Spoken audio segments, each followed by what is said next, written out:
সবচাইতে 365 দিনের মধ্যে শ্রেষ্ঠ দিন কোনটা? আরাফার দিন। এত সংখ্যক বান্দাকে একসাথে ক্ষমার ঘোষণা দেন, বছরের কোন দিন এত মানুষকে ক্ষমা করেন না। সুবহানাল্লাহ। এজন্য বিশ্বনবী বলেছেন খায়রুদ দুআ দুআ ও আরাফা, সবচাইতে শ্রেষ্ঠ দোয়া আরাফার দিনের দোয়া। বিশ্বনবী বলেন আরাফার দিনে একটা দোয়া আমি করি, আমার আগে সব নবীরা এই দোয়াটা করতেন। দোয়াটা হলো,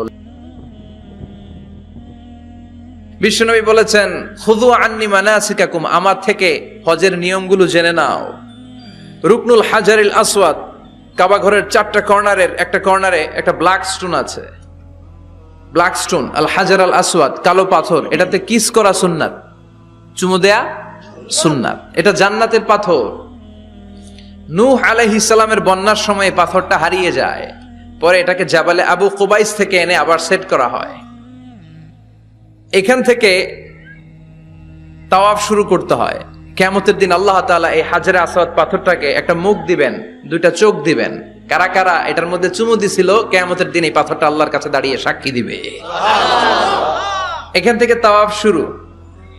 ঘুরে আসবেন, 7টা রাউন্ড দেওয়ার পরে আপনার এক তাওয়াফ হবে। এই যে বিশ্বনবী বললেন খুযু আন্নি মানাসিকাকুম, আমার কাছ থেকে হজের নিয়মাবলী শিখে নাও। আপনি না পড়লে শিখতে পারবেন? এজন্য কোরআনের স্লোগান হচ্ছে পড়ো, পড়তে পড়তে মরো। বলেন পড়ো, পড়তে পড়তে। যখন মন খারাপ তখন পড়বেন, যখন মন ভালো তখনও পড়বেন। হজের জন্য আরাফাতের ময়দানে আমরা চলে যাই। আল্লাহ বলেন হজের ঘোষণা পরে দাও, আগে ঘোষণা দাও শিরক করো নাকি। আমরা তখন ঘোষণা দেই লাব্বাইক আল্লাহুম্মা লাব্বাইক। পারেন না?